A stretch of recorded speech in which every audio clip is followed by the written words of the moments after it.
दृढव्रती त्रिविक्रमः पुनरपि वृक्षस्य समीपं गत्वा वृक्षम् आरुह्य शाखायां लम्बमानं शवं स्कन्धे आरोप्य अधः आगतवान्। ततः यथापूर्वं मौनेन श्मशानाभिमुखं प्रस्थितवान् च। तदा शवान्तर्गतः वेतालः अवदत्, राजन्, मनुष्याः यदा शारीरकव्याधिना पीडिताः भवन्ति तदा अन्यव्यक्तिः सुलभतया तत् अभिज्ञातुं शक्नोति। वैद्याः तेषां चिकित्साम् अपि कर्तुं शक्नुवन्ति, परन्तु मानसिकव्याधयः सुलभतया अभिज्ञातुं न शक्ताः, यतः व्यक्ते मनः अत्यन्तं क्लिष्टं दुरवगम्यं च अस्ति। सर्वेऽपि स्वानुभवविश्वासानाम् आधारेण एव अन्येषां मौल्यमापनं कुर्वन्ति। कश्चित् स्वस्य अहङ्कारं, चञ्चलत्वं च, आत्मगौरवम्, इङ्गितज्ञानं च मन्यते। अन्यः कश्चित् तौ एव अहङ्कारं, मूर्खत्वं च मन्यते। एतादृशस्य वचनस्य उद्देशः कः इति भवान् पृच्छेत्।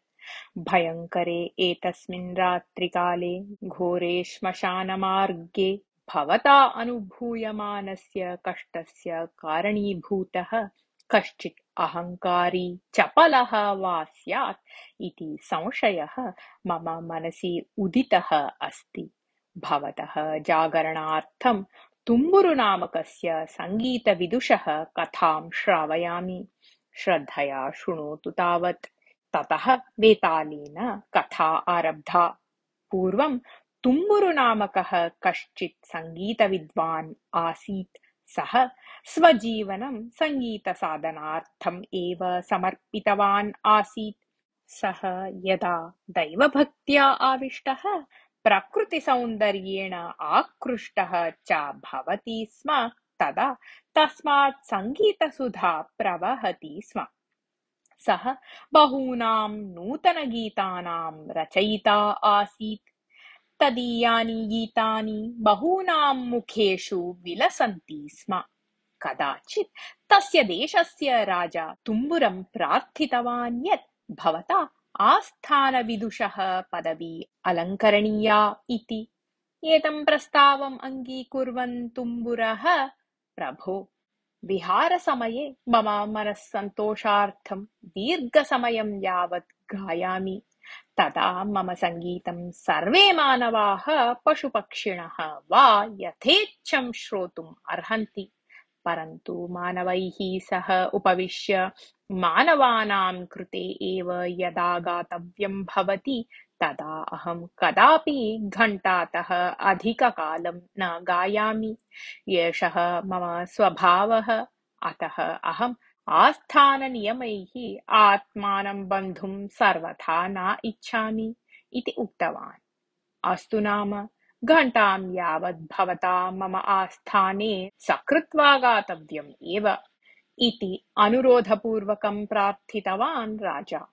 अन्ते तुम्बुरः आस्थाने गानम् अङ्गीकृतवान्। अनन्तरं राजा मन्त्रिणम् आहूय, तुम्बुरः नाम महाविद्वान् अस्माकम् आस्थाने गास्यति। सः घण्टकालमात्रं गानम् अङ्गीकृतवान् अस्ति। अतः अस्माभिः तादृश्यः सिद्धताः करणीयाः, यासां कारणतः तस्य मनसि शाश्वतम् अत्रैव स्थातव्यम् इति इच्छा उत्पद्येत इति उक्तवान्। तम्बुरस्य गानार्थम् आवश्यक्यः सर्वाः सिद्धाः कृताः। तस्य उपवेशनार्थं रत्नकम्बलं प्रसारितम्। तस्य आलम्बनार्थं कौशेयमयम् उपधानं स्थापितम्। तस्य गानसमये नर्तितुं चतस्रः सुन्दर्यः नर्तक्यः चिताः। निरन्तरचामसेवार्थं 2 बलशालिनौ नियुक्तौ।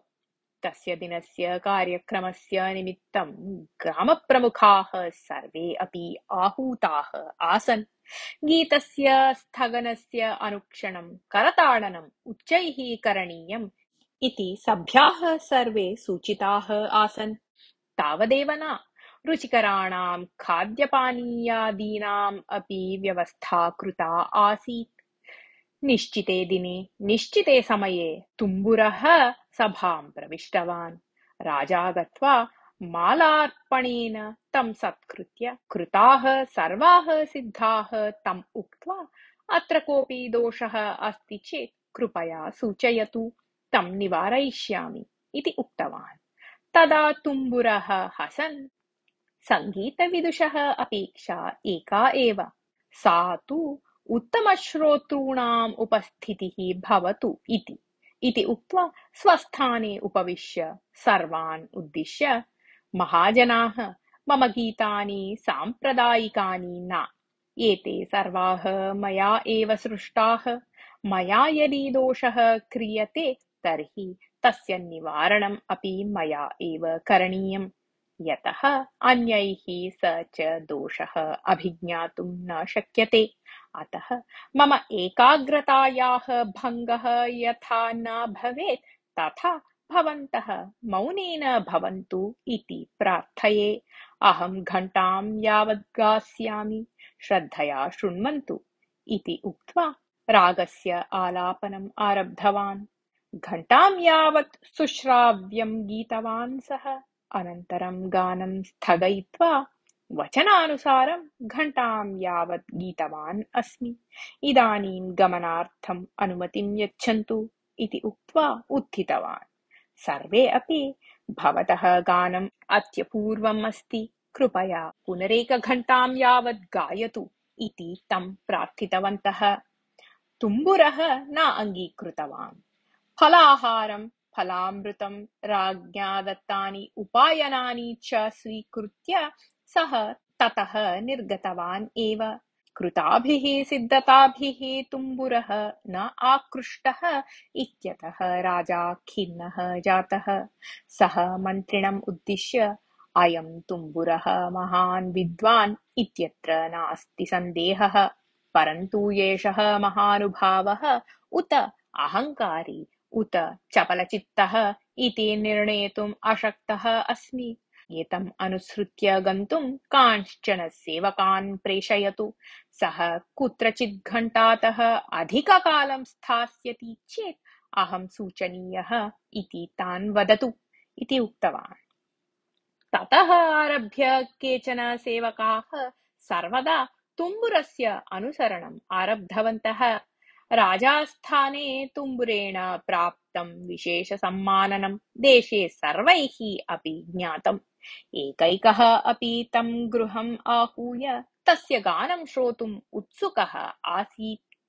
तुम्बुरः सर्वेषाम् आह्वानम् अपि अङ्गीकरोति स्म, परन्तु कुत्रापि सः घण्टातः अधिककालं न गायति स्म। तुम्बुरः घण्टातः अधिककालं यथा गायेत् तथा करणीयम् एव इति बहुजनानां मनसि इच्छा उत्पन्ना। सा तथा तीव्रा जाता यत् यस्मिन् गृहे तुम्बुरः अधिककालं गास्यति तस्य गृहस्य जनेभ्यः द्विलक्षणं सुवर्णनाणकानि उपायनरूपेण दत्त्वा तेषां सम्माननं क्रियते इति केचन धनिकाः उद्घोषणं कृतवन्तः। तदनन्तरं तुम्बुरम् अनुसरतां जनानां संख्या द्विगुणिता जाता। ज्येष्ठाः कीर्त्यै तम् अनुसृतवन्तः। दरिद्राः दारिद्र्यनिवारणार्थं तम् अनुसरन्ति स्म। तुम्बुरः तु सर्वेषां गृहे अपि गायति स्म, परन्तु कुत्रापि घण्टातः अधिककालं न तिष्ठति स्म। पूर्वं ये तुम्बुरं निस्वार्थी दयाशीलः इति च श्लाघन्ते स्म, ते एव इदानीं तम् अहङ्कारी चपलचित्तः च इति वदन्ति स्म। यतः कस्यचित् दरिद्रस्य गृहे घण्टातः अधिककालं गीयते चेत् तस्य दरिद्रस्य दारिद्र्यं निवारितं भवति इति ज्ञात्वा अपि सः स्वनियमं न परित्यक्तवान् आसीत्। श्रीपुरे सुहासनामकः कश्चित् दरिद्रः आसीत्। सङ्गीतं तस्य प्राणतुल्यम् आसीत्। अनेकवर्षाणि यावत् सः तुम्बुरम् अनुसृत्य एकान्ते तेन गीयमानानि गीतानि श्रद्धया श्रुतवान् आसीत्। तुम्बुरसदृशः सङ्गीतविद्वान् न भूतो न भविष्यति इति सर्वान् वदति स्म सः। तादृशः विद्वान् अस्माभिः अनुसरणीयः, न तु सः नियमैः बन्धनीयः। नियमैः बन्धनार्थं यत्नः अन्याय्यः, अविवेकयुक्तः च इत्यपि वदति स्म सः। एतेषु दिनेषु जनाः तुम्बुरम् अहङ्कारी, चपलचित्तः इत्यादि शब्दैः उपहसन्ति इति विषयं ज्ञात्वा नितरां खिन्नः सुहासः एकदा तुम्बुरस्य समीपं गत्वा तम् उद्दिश्य, महानुभाव, भवतः दर्शनात् एव अहम् अत्यन्तं सन्तुष्टः अस्मि। भवादृशं महापुरुषं जनाः अहङ्कारिणं वदन्तः निन्दन्ति। एतादृशानि अपवचनानि अहं न सहे। अतः मम गृहम् आगत्य गीत्वा एतादृशेभ्यः अपवचनेभ्यः भवान् मुक्तः भवतु इति प्रार्थयामि इति उक्तवान्। तुम्बुरः तं प्रीत्या पश्यन्, प्रजानां दारिद्र्यनिवारणं राज्ञः कर्तव्यम्। तत्कार्यं यदि कांश्चन सङ्घसंस्थाः कुर्वन्ति तर्हि अपि तत्र न कोऽपि दोषः। मादृशैः तु कर्तुं योग्यं कार्यं न तत्। किञ्चित् मम अहङ्कारी इति वदति चेत् तत्र मया करणीयं किमपि नास्ति। मया यत् शक्यते तत् अहं करिष्ये। यत् मया न शक्यते तस्मिन् विषये अनावश्यकप्रयत्नात् अहं न करोमि। भवतः गृहे अपि घण्टातः अधिकसमयं न गास्यामि। यदि एतद् भवान् अङ्गीकरोति तर्हि आगमिष्यामि इति उक्तवान्। यत् शक्यते तत् करिष्ये इति भवान् उक्तवान् अस्ति। एतावत् एव पर्याप्तं मम इति विनयेन उक्तवान् सुहासः। तुम्बुरः गातुं सुहासस्य गृहं गतवान्। सुहासः गृहं प्रति कमपि न आहूतवान् आसीत्। गृहे कापि विशेषसिद्धता अपि न कृता आसीत्। तस्मै एकम् आसनं दत्त्वा तस्य पुरतः परिवारजनैः सह उपविष्टवान् सुहासः। तुम्बुरः गानम् आरब्धवान्। श्रोतारः अपि श्रद्धया शृण्वन्ति स्म। घण्टात्मककालस्य अनन्तरं तुम्बुरः गानस्य स्थगनं कृत्वा घण्टात्मकः कालः अतीतः इति उक्तवान्। तदा सुहासः विनयेन, स्वामिन्, अवधिः पूर्णः जातः, न तु गीतम्। गीतसमाप्तितः पूर्वम् एव गानस्य स्थगनं न उचितम् इति उक्तवान्। तुम्बुरः तम् आश्चर्येण पश्यन् सन्तोषेण हसन् अनन्तरं घण्टाद्वयं यावत् स्थगनेन विना गीतवान्। श्रोतारः कृतकृत्याः जाताः। दूतद्वारा एतं विषयं ज्ञातवान् राजा सुहासाय 2,00,000 सुवर्णनाणकानि उपायनरूपेण धनिकानां द्वारा दापयन् अमूल्यानि उपायनानि दत्त्वा तुम्बुरं सत्कृतवान्। वेतालः एतां कथां श्रावयित्वा, राजन्, तुम्बुरस्य व्यवहारः न्यायसम्मतः इति न भासते मम। स्वयं राजा यदा मम आस्थाने घण्टातः अधिककालं गायतु इति प्रार्थितवान् तदा एषः निराकृतवान्। जनाः यदा एतत् चपलत्वम् अहङ्कारः च इति उक्तवन्तः तदा अपि सः तत् निन्दनं न लक्षितवान्। तादृशः सः सुहासस्य गृहे किमर्थम् अधिककालं गीतवान्? सुहासस्य दारिद्र्यनिवारणार्थं 2,00,000 रूप्यकाणि दापयितुं तथा गीतवान् किम्? यदि एतत् एव सत्यं तर्हि राज्ञः समीपे प्रदर्शितः एतस्य व्यवहारः अहङ्कारयुक्तः इत्येव खलु वक्तव्यं भवति। एतस्य सन्देहस्य परिहारं जानन् अपि यदि भवान् न वदति तर्हि भवतः शिरः सहस्रधा भग्नं भविष्यति इति उक्तवान्। तदा त्रिविक्रमः तुम्बुरस्य व्यवहारः सर्वत्र समानः। तस्य सङ्गीतविषयक विश्वासानुगुणम् अस्ति। सः इत्यत्र न कोऽपि सन्देहः। सः यदा राजास्थाने गातुं गतवान् तदा राजा कृतासु सिद्धतासु कापि न्यूनता अस्ति चेत् दर्शयतु इति उक्तवान्। तदा तुम्बुरः उत्तमश्रोतारः प्राप्येरन् इत्येव सङ्गीतविदुषः अपेक्षा इति उक्तवान्। तादृशम् उत्तमश्रोतृत्वं सः सुहासे दृष्टवान्।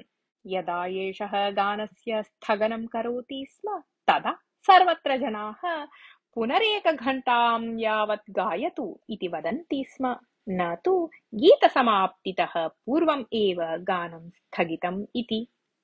अतः ते उत्तमश्रोतारः इति वक्तुं योग्याः न। केवलं करताडनेन एव तृप्ताः आसन् ते। परन्तु सुहासः तादृशेषु अन्यतमः न आसीत्। गीतसमाप्तितः पूर्वम् एव गानं स्थगितम् इति दर्शितवान् सः उत्तमश्रोता सङ्गीतप्रियः च आसीत्। एतं विषयं ज्ञातवान् तुम्बुरः पुनः घण्टाद्वयं यावत् गीत्वा तस्य मनस्सन्तोषं वर्धितवान्। सुहासस्य दारिद्र्यनिवारणविषये चिन्तयामः चेत् भासते यत् तादृशलोकव्यवहारे तुम्बुरस्य विशेषासक्तिः न आसीत् इति। दरिद्राणां गृहेषु घण्टातः अधिककालं गीत्वा दारिद्र्यनिवारणार्थं प्रयत्नः तु अर्थहीनः एव। यतः लोके दरिद्राः अनन्ताः। गानेन एकस्य जनस्य दारिद्र्यं निवारितं चेत् किं वा साधितं भवेत्। अतः प्रजानां दारिद्र्यनिवारणं राज्ञः कर्तव्यम् इति उक्तवान् अस्ति सः।